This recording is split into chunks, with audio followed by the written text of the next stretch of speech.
আজকে সকালবেলা মারা গেল। ৩ মাস ও মৃত্যুর সাথে পাঞ্জা লড়লো। দেশের বাইরে পাঠালে হয়তো অপারেশনটা করলে ভালো হতো।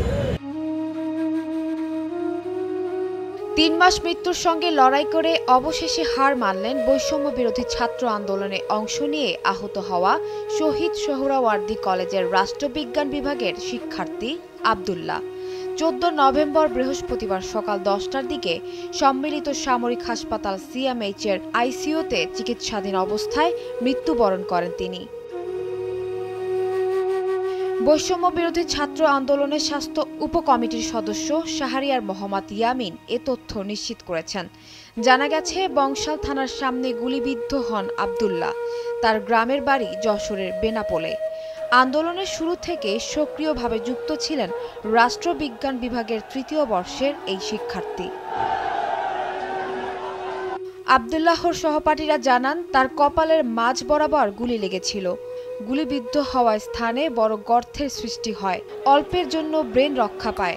এমন অবস্থায় প্রায় ২ থেকে ৩ ঘন্টা রাস্তায় পড়েছিলেন আব্দুল্লাহ।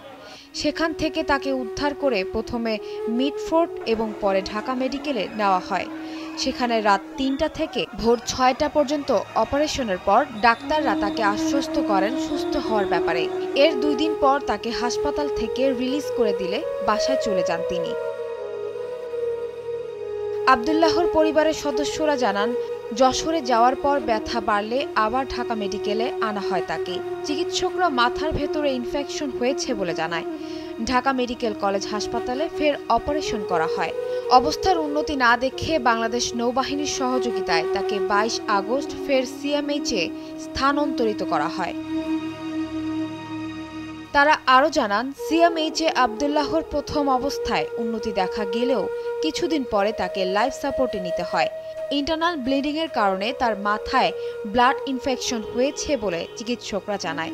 দ্রুত সময়ের মধ্যে বিদেশে উন্নত চিকিৎসার পরামর্শও দেন চিকিৎসকরা। তবে নিম্নবিত্ত পরিবার সেই ব্যবস্থা করতে পারেনি। অবশেষে না ফেরা দেশের যাত্রী হলেন আব্দুল্লাহ। আব্দুল্লাহর বাবা কৃষি কাজের পাশাপাশি একটি দোকান চালাতেন। তার বাড়ি যশোরের বেনাপোলে। বাবা মা ছাড়াও ৩ ভাই ১ বোন আছে তার। পরিবারের কনিষ্ঠ সন্তান ছিলেন আব্দুল্লাহ। সানজানা তাবাসসুম, ভোরের কাগজ।